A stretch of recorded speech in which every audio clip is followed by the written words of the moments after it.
बहुत आसान क्वेश्चन है, बहुत बढ़िया क्वेश्चन है, बट कॉन्सेप्ट बहुत अच्छे दिए हुए हैं, इसलिए हम लोग अच्छे से इन्हें सोल्व करें और इनके कॉन्सेप्ट को माइंड में सेट कर लें। इसी तरह के क्वेश्चन हमारे मेंस और एडवांस में भी आते हैं। क्वेश्चन जो है उनके अंदर बिल्कुल अच्छे से कॉन्सेप्ट यूज किए गए हैं, रेडिकल के टेस्ट यूज किए गए हैं और उनको हम लोग एक्सप्लेन कर रहे हैं यहाँ पे। चलिए स्टार्ट करते हैं बेटा। Let us start next problem. A white crystalline substance dissolve in water. एक वाइट क्रिस्टलाइन सब्सटेंस है, ये वाटर में सोल्यूबल हो जाता है। उसके बाद कह रहा है on passing H2S in this solution A black PPT is obtained. हमने इसे डिसॉल्व कर दिया, ब्लैक पीपीटी मिलेगा। ठीक है, a black PPT dissolve completely in hot HNO3। अपन ये ब्लैक पीपीटी हमारे पास HNO3 में सोल्यूबल हो जाता है। उसके बाद कह रहा है on adding a few drop of concentrate H2SO4 again a white PPT is obtain. The white PPT, this white PPT is that of. किसका होता है? तो अपन स्टार्ट करते हैं, एक बार डायग्राम बना लेते हैं। एक व्हाइट क्रिस्टलाइन सब्सटेंस है,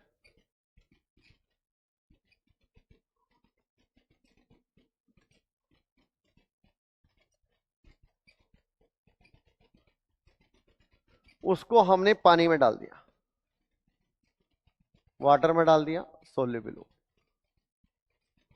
उसके बाद क्या कह रहा है वो, इसमें हमने H2S गैस पास कर दी, तो हमें कैसा प्रेसिपिटेट मिला? Black PPT. कुछ कुछ अपन नजर आने लगता है क्वेश्चन को सोल्व करते करते, अगर डायग्राम से सोल्व कर रहे। फिर क्या मिलता है? This black PPT is completely dissolve in concentrate HNO3। इस ब्लैक पीपीटी को बेटा मैंने डाल दिया कंसंट्रेट HNO3 में।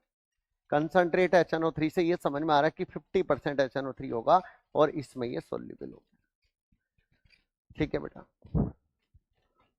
हॉट कंसंट्रेट HNO3 में हमने डिसॉल्व कर दिया। फिर इसके अंदर हमने डाल दिया फ्यू ड्रॉप्स, यहाँ पर गर्म भी है, और प्लस इसके अंदर हम लोग इसमें हॉट कंसंट्रेट HNO3 गर्म गया।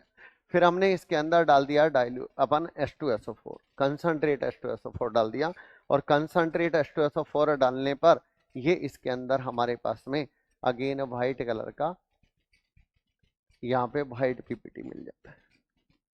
ये डायग्राम है बच्चों। अब एक एक करके रेडिकल को रख के देखते हैं हम लोग इसके अंदर, इस डायग्राम में फिट करके देखते हैं कौन सा रेडिकल हो सकता है। क्या बेरियम सल्फेट की कोई पॉसिबिलिटी है?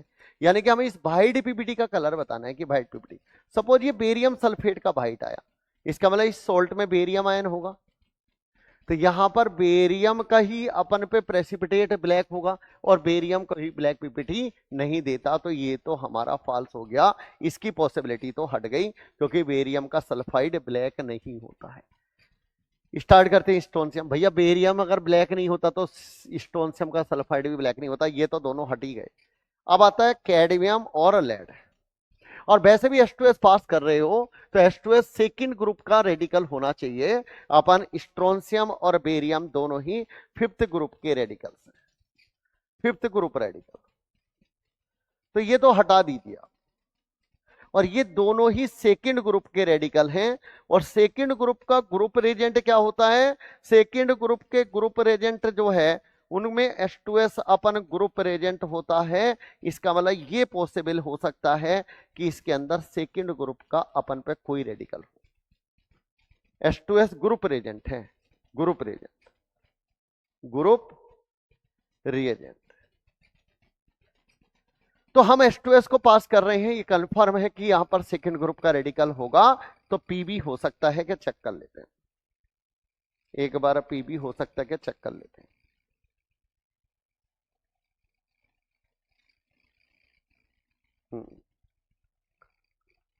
Pb रख के देखते हैं। लेड का सोल्ट ले लिया, वाटर में सोल्यूबल हो गया, बिल्कुल ठीक है, घुल सकता है, कोई दिक्कत नहीं। लेड का नाइट्रेट ले लो, कोई क्रिस्टलाइन सब्सटेंस ले लो, सोल्यूबल हो गया। इसमें हमने H2S पास कर दिया, PbS का ब्लैक पीपीटी बनेगा, पॉसिबिलिटी हो रही है। कंसंट्रेट HNO3 डाल दिया, लेड नाइट्रेट बनेगा, सोल्यूबल है। और हमने अगर इसमें कंसंट्रेट H2SO4 डाल दिया तो PbSO4 का व्हाइट पीपीटी बनेगा, जो कि हमारी डिजायर्ड सारी कंडीशन को फुलफिल कर रहा है। तो लेड हमारा आंसर जाने वाला भाई, मैं लेड को टिक कर देता हूं पहले। अब इसमें लेड की जगह कैडमियम क्यों नहीं हो सकता? क्या हम इसमें कैडमियम ले सकते हैं क्या? तो यहां पे कैडमियम सल्फाइड जो बनेगा वो येलो कलर पीपीटी होगा भाई, CDS येलो। इसे तो अवॉइड ही करना पड़ेगा ना, यही यही ये तो अवॉइड है, ये तो ले ही नहीं सकते हम, क्योंकि हमें तो येलो नहीं, हमें तो ब्लैक चाहिए। तो लेड आ गया हमारा आंसर, तो हमारा सी आंसर हो गया। लेड हमने तुरंत टिक कर दिया, क्योंकि लेड का जो अपन सल्फाइड है वो ब्लैक कलर होता है और वो अपन कंसंट्रेट HNO3 में डिसॉल्व हो जाता है। हम उसकी रिएक्शन से भी कंप्लीट लिख सकते हैं, जो हमारे एग्जाम में कई बार पूछी भी जाती है। वो रिएक्शंस क्या है जरा देखिए आप। ये अपन लेड नाइट्रेट की रिएक्शंस जो कंसंट्रेट HNO3 के साथ PBS अपन रिएक्शन करता है वो ये होती है।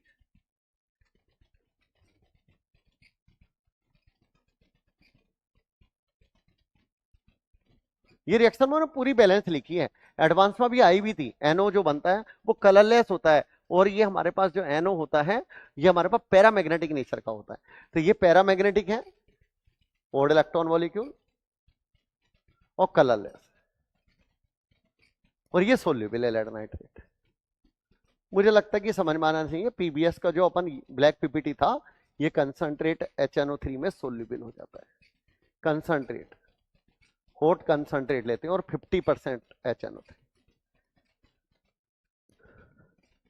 बिल्कुल, मुझे लगता है क्लियर हो गया होगा बेटा। तो बहुत बढ़िया क्वेश्चन था, हमने अभी सोल्व किया।